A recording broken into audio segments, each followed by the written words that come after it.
आप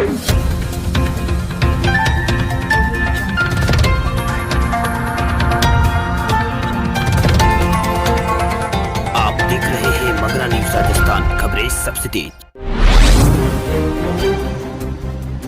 देश में नहीं थम रही है कोरोना की रफ्तार। 24 घंटों में 69,000 नए मामले, 819 लोगों की भारत में पिछले 24 घंटों में हुई मौत। देश में लगातार कोरोना के मामले बढ़ते जा रहे हैं। अमेरिका और ब्राजील में कोरोना की संख्या और मौतों का आंकड़ा घटा है, लेकिन भारत में जानलेवा कोरोना वायरस तेजी से फैलता जा रहा है। देश में पिछले 24 घंटों में 69,921 नए मामले सामने हैं, वहीं 819 लोगों की मौत तो पिछले 24 घंटों में भारत में हो चुकी है। ताजा आंकड़ों के मुताबिक देश में कुल कोरोना मरीजों की संख्या 36,91,167 हो गई है।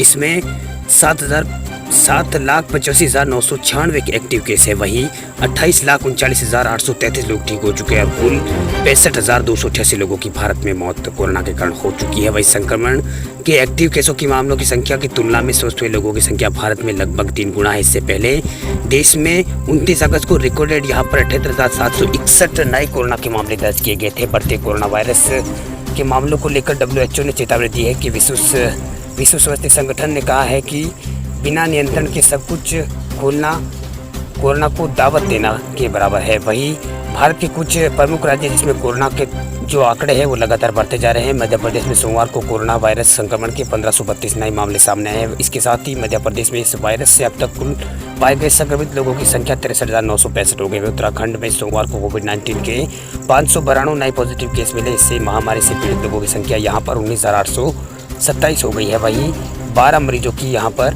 मौत भी हुई है। राजस्थान में कोरोना वायरस से संक्रमण से सोमवार को यहाँ पर 13 और मरीजों की मौत हो गई है। राज्य में कुल संक्रमण से मरने वालों की संख्या यहाँ पर 1,056 हो गई है। दिल्ली में कोरोना वायरस संक्रमण के 1,358 नए मामले सामने आने के बाद शहर में संक्रमित लोगों की कुल संख्या बढ़कर 1,74,748 तक पहुँच गई है। वहीं इस अवधि में संक्रमण से 18 मरीजों की मौत भी हुई, जिसके बाद दिल्ली में मृतकों की संख्या बढ़कर 4,444 हो गई है। राहत की बात यह है कि मृत्यु दर और एक्टिव केस में भारत में लगातार गिरावट दर्ज की जा रही है। मृत्यु दर भारत में गिरकर 1.78% हो गई है। इसके अलावा एक्टिव केस जिनका विभिन्न अस्पतालों में इलाज चल रहा है उनकी दर भी भारत में घटकर 22% हो गई है। इसके साथ ही रिकवरी रेट यानी ठीक होने की दर भी भारत में अच्छी है।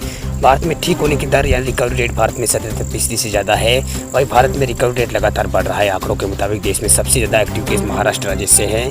महाराष्ट्र में 1.5 लाख से ज़्यादा कोरोना संक्रमितों का विभिन्न अस्पतालों में इलाज चल रहा है। इसके बाद दूसरे नंबर पर तमिलनाडु और तीसरे नंबर पर दिल्ली और चौथे नंबर पर गुजरात और 5वें नंबर पर पश्चिम बंगाल है। इन 5 राज्यों में सबसे ज़्यादा एक्टिव केस है। वहीं एक्टिव केसों के मामलों में दुनिया में भारत का तीसरा स्थान है। कोरोना के मामलों में मौतों के मामले में भारत तीसरे स्थान पर पहुंच चुका है। वहीं अमेरिका ब्राजील के बाद कोरोना महामारी से सबसे ज्यादा प्रभावित देश भारत ही है। उत्तर प्रदेश में वीकेंड लॉकडाउन खत्म, सिर्फ रविवार को ही रहेगी तालाबंदी। उत्तर प्रदेश सरकार ने वीकेंड लॉकडाउन को खत्म कर दिया है। अब सिर्फ रविवार को ही पूर्ण रूप से लॉकडाउन रहेगा। मंगलवार को राज्य के मुख्यमंत्री योगी आदित्यनाथ ने निर्देश दिए हैं कि बाजार अब सुबह 9 बजे से रात 9 बजे तक खोले जाए। वहीं शनिवार को भी दुकानें खुलेगी। नए निर्देशों के तहत शनिवार रात 12 बजे से रविवार रात 12 बजे तक पूर्ण रूप से यहाँ पर लॉकडाउन यानी तालाबंदी रहेगी।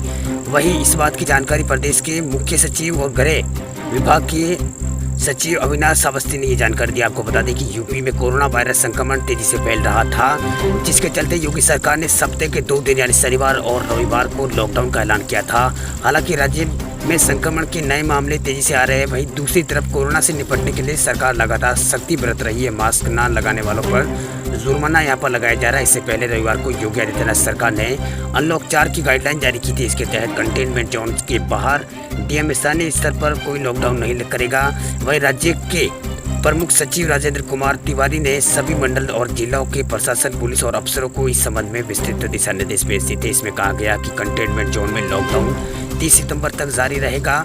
इस दौरान सिनेमा हॉल और स्विमिंग पूल, थिएटर भी बंद रहेंगे। अंतिम संस्कार में 20 और शादी में 30 लोगों तक ही जाने की यहाँ पर व्यवस्था की गई है। वहीं 20 सितंबर तक ये जारी रहेगा। वह 21 सितंबर से शुरू होने वाली सेवाओं के लिए यहाँ पर अलग से प्रोटोकॉल जारी होगा। इसके अलावा अनलॉक 4 के दिशा निर्देशों के तहत राज्य के अंदर या बाहर के लोगों को आने जाने के अलावा मालवाहक सेवा पर भी किसी तरह की कोई रोक नहीं रहेगी। इसके लिए अलग से पास की जरूरत नहीं पड़ेगी। वहीं 65 वर्ष से और अधिक आयु वाले लोग और 10 वर्ष से कम उम्र के बच्चे, गर्भवती महिलाओं और गंभीर बीमारी से पीड़ित लोगों को आपात परिस्थितियों को छोड़कर बाकी घर के भीतर ही रहने के लिए यहाँ पर सरकार की ओर से कहा गया है।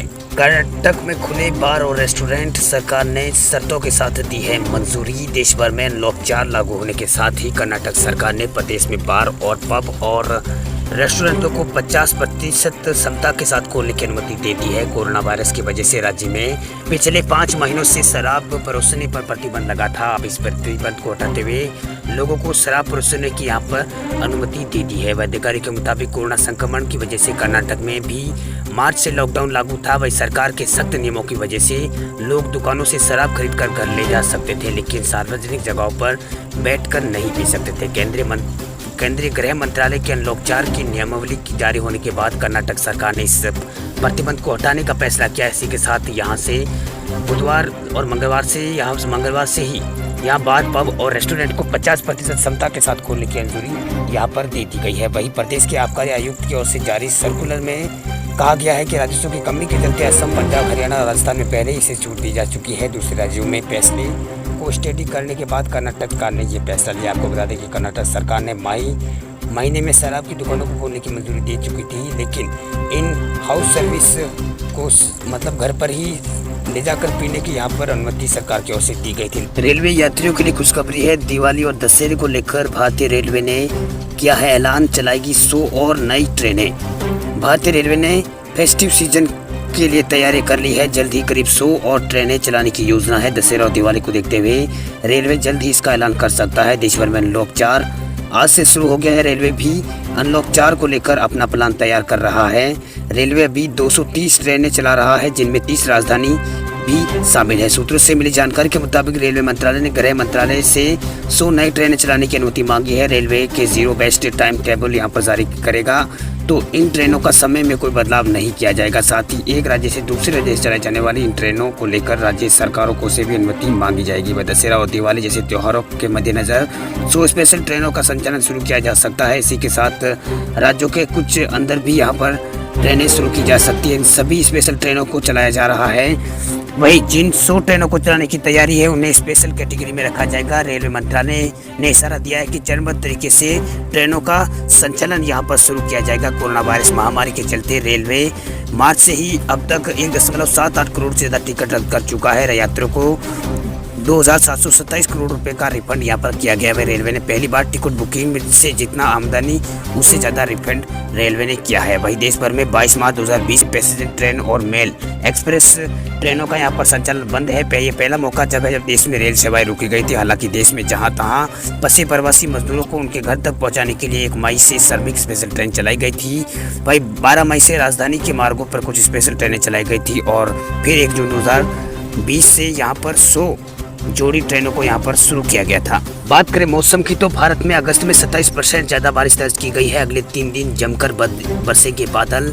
भारतीय मौसम विभाग ने सोमवार को और मंगलवार को दक्षिणी भारत के साथ साथ पूर्वोत्तर भारत के कई हिस्सों में 3-4 दिन तक भारी बारिश का पूर्वानुमान जताया है। मौसम विभाग ने कहा है कि पश्चिमी राजस्थान के दूरदराज इलाके में यहाँ पर बुधवार को भारी से अति भारी बारिश होने का अनुमान है। साथ ही मौसम विभाग ने कहा है कि देश में अगस्त महीने में पिछले 44 साल का रिकॉर्ड तोड़ा है। 44 साल में सबसे अधिक बारिश अगस्त में इसी साल हुई है। उन्होंने कहा है कि देश में अगस्त में इस महीने 27% से अधिक बारिश यहाँ पर दर्ज की गई है। 1 जून से 31 अगस्त तक देश में कुल सामान्य से 10% अधिक बारिश हुई है। वहीं गुजरात में लगातार जारी मानसून की बारिश के कारण नर्मदा नदी का जलस्तर बढ़ने से भरूच और वडोदरा जिलों में कई जगह गाँवों में बाढ़ की स्थिति बन गई है। ये दोनों जिले गाँवों से करीब 5,000 लोगों को यहाँ पर इन गाँवों से सुरक्षित स्थानों पर लोगों को ले जाया गया है। इधर मध्य प्रदेश में हुई भारी बारिश के कारण इससे लगे महाराष्ट्र और विदर्भ के कई इलाकों में बाढ़ आ गई है। विदर्भ के बाढ़ प्रभावित बांद्रा और चंद्रपुर जिले में 3,000 से अधिक लोगों को सुरक्षित स्थानों पर पहुंचाया गया है। वहीं राष्ट्रीय राजधानी दिल्ली में यमुना का जलस्तर धीरे धीरे कम हो रहा है और यहाँ खतरे के निशान से अभी ये नदी थोड़ी नीचे बह रही है। अगर उत्तर प्रदेश के कुछ इलाकों की बात करें तो उत्तर प्रदेश के कुछ हिस्सों में हल्की से मध्यम बारिश से हुई है, जबकि राजस्थान के कुछ भागों में भारी बारिश दर्ज की गई है। मध्य प्रदेश में भारी बारिश से बाढ़ जैसे हालात उत्पन्न हो गए हैं। राज्य के 14 जिलों में अभी तक 7 लाख हेक्टेयर क्षेत्र में फसलों को नुकसान हुआ। इस बीच मुख्यमंत्री शिवराज सिंह चौहान ने किसानों को आश्वासन दिया है कि सरकार उनके नुकसान की भरपाई का हर संभव उपाय करेगी। वहीं मौसम विभाग ने कहा है कि पंजाब, पूर्वी राजस्थान, बिहार, पश्चिम बंगाल, सिक्किम, असम, मेघालय, अरुणाचल प्रदेश, नागालैंड, मणिपुर, मिजोरम, त्रिपुरा के दूरदराज इलाकों में भारी बारिश होने का अनुमान है।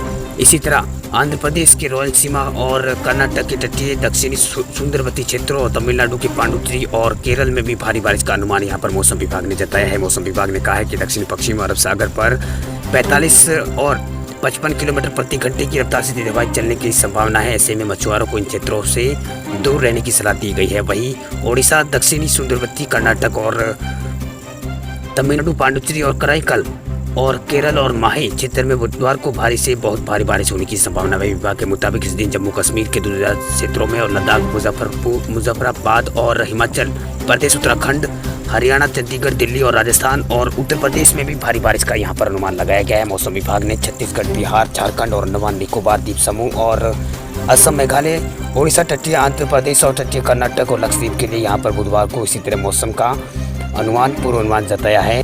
नए महीने की शुरुआत के साथ ही सोने की कीमतों में तेजी देखने को मिली है। 1 सितंबर को सोने की कीमतों में बढ़ोतरी दर्ज की जा रही है, जहां अगस्त महीने में सोने की कीमतों में गिरावट का दौर जारी रहा। वहीं नए महीने की शुरुआत के साथ ही सोने की कीमतों में तेजी देखने को मिली है। सोने के साथ साथ चांदी की कीमतों में भी तेजी आई है, जहाँ सोने की कीमत 155 रुपये की तेजी आई। वहीं चांदी कीमतों में भी 1696 रुपये की बड़ी बढ़ोतरी देखने को मिली है। वहीं मंगलवार 1 सितंबर 2020 को सोने की कीमतों में बड़ी बढ़ोतरी देखने को मिली है। आज सोना 155 रुपये की बढ़ोतरी के साथ ये 155 रुपये की बढ़ोतरी इसमें देखी गई है। मंगलवार को देश भर के सराफा बाजारों में सोना चांदी के दामों में तेजी के साथ ये बाजार खुले हैं। आज 24 कैरेट सोने का भाव 51,401 रुपये प्रति 10 ग्राम पर खुला। तो वही चांदी की कीमत भी 1696 रुपये में इसमें तेजी आई और कीमत बढ़कर 67,730 पर यहाँ पर 1 किलोग्राम के यहाँ पर हुआ है।